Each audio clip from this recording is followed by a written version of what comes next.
오늘 본문은 베드로의 처참한 실패를 보여주고 있습니다. 저는 개인적으로 오늘 이 실패의 사건을 볼 때마다 이런 의문이 들었습니다. 후에 이 베드로가 예루살렘 교회의 기둥과 같은 역할을 하고 더 나아가 순교까지도 했다는 그 전승을 볼 때 그는 정말 위대한 사도, 정말 위대한 사도였는데 왜 이 위대한 사도를 부각시키지는 못할 망정 그가 저 밑바닥으로 곤두박질 친 순간을, 정말 이 부끄럽고 치욕적인 순간을 기록해 두었을까? 그것도 상당 부분, 많은 부분을 할애하여 기록해 두었을까라는 의문이었습니다.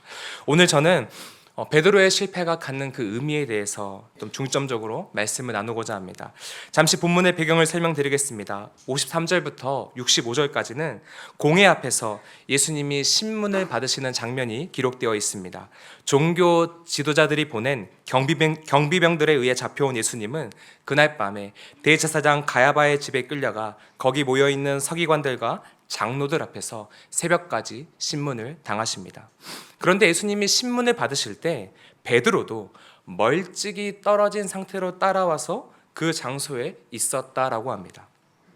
이제 베드로가 대제사장의 집들 안에서 예수님의 신문 과정을 멀리서 지켜보고 있는데 갑자기 대제사장의 여종 하나가 베드로에게 대뜸 너도 나사렛 예수와 함께 있었지? 라고 묻습니다.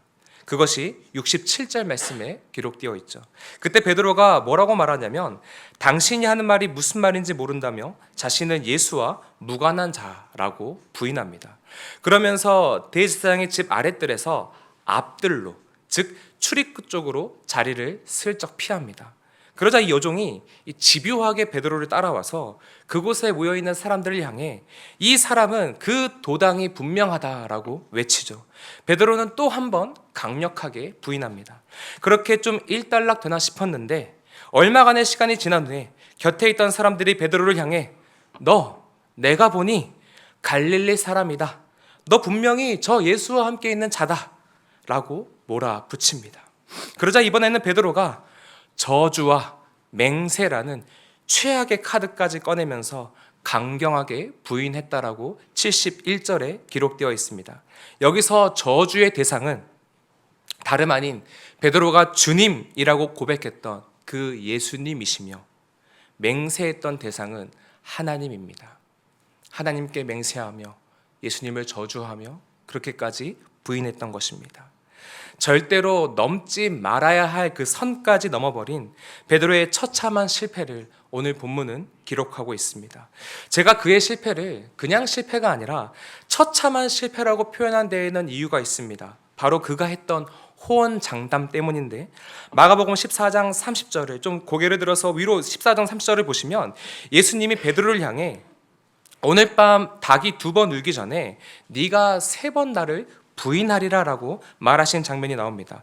그때 베드로가 31절에서 뭐라고 답하냐면 다 아시겠지만 아주 힘있게 내가 주님과 함께 죽을지언정 절대로 주를 부인하지 않겠습니다 라고 자신 있게 말합니다. 그런데 지금 그날 밤 일어났던 오늘 본문의 그 순간에 베드로는 어떤 모습을 보입니까? 정말 그의 고백처럼 죽음까지도 불사하며 예수님을 주로 고백하는 결연한 모습을 보입니까? 아닙니다. 그는 자신의 고백과 결단을 지켜내지 못합니다. 그가 앞에서 보였던 바로 몇 시간 전에 정말 얼마 안 된 그 시간 안에 보였던 그 위대한 각오와 결심은 온데간데 없습니다. 공포와 두려움 앞에서 맥없이 무너집니다. 심지어 주님과 함께 죽겠다고 약속했던 그 약속의 대상인 주님을 저주하기까지 합니다. 그야말로 처참한 실패입니다. 이렇게 그가 예수님을 3번 부인했을 때 닭이 곧 2번째 울었으며 그때 베드로가 울었다라고 72절에 기록되어 있습니다. 저희가 지금 함께 보고 있는 마가복음에서는 이 닭 울음소리를 듣고 그 소리 때문에 예수님의 말이 떠올라서 눈물을 쏟은 것처럼 기록하고 있는데 같은 사건을 기록하고 있는 누가복음을 보면 이때 주님이 보이신 어떤 한 특별한 행동을 부각시켜서 기록해 두었습니다. 우리 함께 누가복음 22장 61절에서 62절까지 말씀을 함께 읽어보겠습니다. 시작. 주께서 돌이켜 베드로를 보시니 베드로가 주의 말씀 곧 오늘 닭 울기 전에 네가 3번 나를 부인하리라 하심이 생각나서 밖에 나가서 심히 통곡하니라. 네, 베드로가 예수님을 저주하면서 강력하게 부인할 때 그때 예수님이 어떤 행동을 보이셨냐면 돌아서서 베드로를 보셨다라고 합니다. 아마 이때 베드로와 예수님의 눈이, 그 시선이 마주쳤던 것 같습니다. 그때 주님의 시선을 본 그 순간 베드로는 닭이 2번 울기 전에 네가 3번 나를 부인하리라 라는 그 말이 떠올랐고 통곡을 합니다. 사실 이 주님의 시선, 이 시선이 예수님의 그 말을 떠올리게 했던 것입니다. 왜 예수님은 자신을 3번이나 부인하고 있는, 심지어 저주까지 하고 있는 그 베드로를 쓱 돌이켜 바라보셨을까요? 이때 주님의 바라봄, 그 시선의 의미는 무엇일까요? 거 봐라, 네가 나를 3번이나 부인한다고 했지? 뭐 나와 함께 죽기까지 하겠다고? 됐다, 네가 그렇지 뭐, 내가 기대도 안 했다 라는 어떤 이런 뉘앙스가 담긴, 베드로에게 실망하며 그를 한심하게 쳐다보는 그런 눈빛이었을까요? 아닐 것입니다. 예수님은 이미 베드로가 부인할 것을 알고 계셨고, 심지어 이 실패의 사건을 딛고 나서 그가 어떠한 인생으로 회복되고 변화되고 성장할지를 다 내다보셨기 때문입니다. 누가복음 22장 32절 말씀을 보시면 예수님은 오늘 밤 베드로가 네가 나를 부인할 것을 예고하시는 그 정황 속에서 자신을 장차 배신할 베드로를 오히려 격려하시고 좀 위로하시는 그런 장면이 기록되어 있는데 우리 함께 그 말씀을 읽어보겠습니다. 32절입니다. 시작. 그러나 내가 너를 위하여 내 믿음이 떨어지지 않기를 기도하였나니 너는 돌이킨 후에 내 형제를 굳게 하라. 아멘. 네가 오늘 밤 나를 저주하며 부인할 때 너는 너의 부족한 실력과 믿음을 보면서 굉장한 자책을 하게 될 것이다. 네가 호언장담한 말이 있으니 더더욱 괴로울 것이다. 그런데 너무 자책하지 마라. 그 실패 때문에 너의 믿음이 떨어지지 않도록, 실족하지 않도록 내가 기도할 것이다. 그러니 너는 다시 일어나서 너의 형제들을 굳게 세우는 복음 사역을 계속해서 감당해라. 나는 네가 그렇게 사람을 살리는 사람으로 성장해 가기를 기대한다 라고 말한 것입니다. 이 구절을 볼 때 우리는 이때 그 주님의 시선의 의미가 절대로 정죄의 의미나 실망의 눈빛이 아니라 실패한 베드로를 품으시는 사랑의 눈빛, 그런 그에게 어떠한 기대, 어떠한 기대를 거시는 눈빛이었을 것이라고 확신할 수 있습니다. 베드로가 주님의 눈빛이 담고 있는 그 깊은 의미를 그 순간에 이해했을지 이해하지 못했을지는 모르겠으나 베드로는 그 주님의 시선을 보고 마음이 찔려 심하게 통곡을 합니다.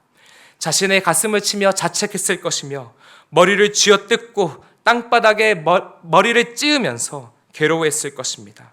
그러나 베드로는 자신의 이 정죄감을 못 이겨서 믿음을 잃게 되거나 가룟 유다처럼 자신을 포기하는 그 자리까지는 가지 않습니다. 그는 오히려 이 실패 이후에 더 성숙해집니다. 어떻게 그것이 가능했을까요? 우리가 방금 읽은 누가복음 22장 32절의 기록처럼 베드로의 믿음이 떨어지지 않도록 기도하신 주님의 기도가 있었기 때문이며, 그가 다시 돌이켜서 영혼들을 굳게 하는 이 사명을 잘 감당하기를 바라는 주님의 기대가 있었기 때문입니다. 즉 은혜가 그에게 부어졌기 때문이죠. 이 주님의 은혜가 있었기에 그는 이런 엄청난 실패를 경험한 후에도 다시 일어나 다시 회복되어 주님의 예언처럼 수많은 형제들을 복음으로 살리고 굳게 하는 놀라운 일들을 감당해 나가게 됩니다. 저는 아까 서두에서 이런 의문으로 설교를 시작했습니다.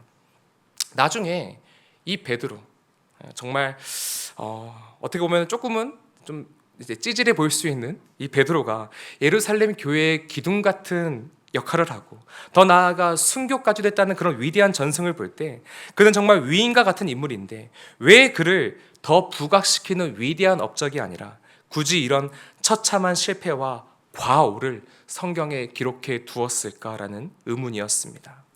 왜 그의 이 처절한 실패가 기록되어야만 했을까요?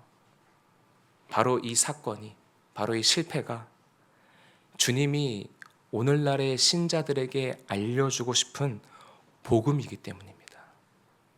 성도 여러분, 복음의 메시지가 정말 우리에게 복음, 기쁜 소식, 생명의 소식으로 전율되고 진실되게 느껴지기 위해서 반드시 각 신자들이 통과해야만 하는 순간이 있는데 그건 바로 내 힘으로는 의로움의 의자도 얻을 수 없다라는 것을, 나는 진짜 아무것도 아닌 존재라는 것을 처절하게 깨닫는 실패의 순간입니다. 내가 얼마나 가망이 없는 자이며 의로움이라고는 눈꼽만큼도 없는 연약한 죄인임을 깨닫고 깊은 절망을 하는 이 실패가 있어야만 이런 죄인에게도 따뜻한 시선을 보내시며 의인이라 여겨주시고 자녀라 불러주시는 그 은혜가 크고 부요하고 실제적으로 느껴지는 것입니다. 바울도 디모데전서 1장에서 이런 고백을 하지 않습니까? 미쁘다 모든 사람이 받을 만한 이 말이요 그리스도 예수께서 죄인을 구원하시려고 세상에 임하셨다 하였도다. 죄인 중에서도 내가 괴순이라. 그러나 내가 국류를 입은 까닭은 율법을 의지하여서 스스로의 힘으로 의로움을 추구하고 그 율법을 기준으로 남을 판단했던 나라는 존재는, 나라는 인생은 정말 죄인 중에 괴수구나. 정말 실패자 중에 실패자구나. 나 인생 정말 잘 살아온 줄 알았는데 그 주님의 복음 앞에서는 정말 더러운 죄인이었구나. 이걸 심각하게 절망한 후에 비로소 내가 주님께 받은 그 은혜, 그 국률, 그 복음의 은혜가 얼마나 크고 부요한지를 깊이 느끼고 전율하게 됐다라고 고백합니다. 오늘 베드로의 실패가 바로 이 메시지를 우리에게 주고 있는 것입니다. 이제 오늘 이 말씀에 잇대어 두 가지 적용점을 나누려고 합니다. 첫 번째 적용점은 넘어졌을 때, 우리도 넘어졌을 때 나를 향한 주님의 시선을 바라봐야 한다는 것입니다. 잠시 우리의 모습을 돌아봅시다. 우리도 베드로처럼 호언장담하며 결심하고 주님의 뜻대로 살겠습니다라고 매번 기도하고 결단하지만 결국 한결같이 매번 넘어집니다. 알량한 자존심 그거 하나 지키려고 넘어지고 이기적인 욕심과 탐심 앞에서 허무하게 넘어지고 그것 조금 참지 못하고 받아주지 못해서 다른 사람에게 날카로운 말로 상처를 주고 그때마다 왜 이것밖에 안 될까? 난 왜 이렇게 성장과 성숙이 더딜까? 왜 조금도 하나님의 뜻대로 살아내지 못할까라고 자책을 하며 가슴을 칩니다. 그때마다 주님은 베드로에게 정죄의 눈빛이 아니라 사랑의 시선을 보내신 것처럼 오늘 우리에게도 이러한 격려의 메시지가 담겨있는 따뜻한 시선을 보내십니다. 그게 정상이다. 넘어지는 게 정상이다. 더 절망하고 더 아파하고 더 울어라. 그렇게 넘어진 너를 나는 정죄의 눈빛이 아니라 사랑과 격려의 눈빛으로 바라보고 있다. 내가 너의 믿음이 떨어지지 않도록 기도할 것이다. 끝까지 너의 편을 들 것이다. 2000여 년 전 이루어진 십자가 사건에 근거하여 너에겐 끊임없는 용서의 효력이 임할 것이다. 이렇게 너를 끌어안은 나의 사랑을 깊이 느끼고 오직 나 예수 그리스도만이 너의 유일한 소망이요 의라는 것을 절실하게 깨달아라. 그렇게 은혜가 깊어진 인생, 하루하루 은혜를 절감해가는 인생이 되어라. 나는 네가 그런 인생이 되기를 기대한다 라고 말입니다. 오늘 우리 모두가 이 주님의 따뜻한 시선을 바라봄으로써 복음을 정말 복음으로, 기쁜 소식, 생명의 소식으로 느낄 수 있었으면 좋겠고, 그 시선 속에서 위로와 격려를 얻을 수 있으셨으면 좋겠습니다. 실패할 때마다 깊이 절망하시고 동시에 눈을 들어서 이런 나를 정죄하지 않으시고 따뜻한 시선을 보내고 계시는 그 주님의 은혜를 더 깊이 절감하십시오.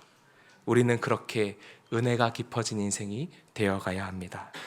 두 번째 적용점은 받은 은혜를 절감하며 복음적 삶을 살아가야 한다는 것입니다. 주님은 베드로가 이미 실패할 것을 아시면서도 그에게 뭐라고 격려하셨냐면, 나는 너의 믿음이 떨어지지 않기를 기도할 것이다.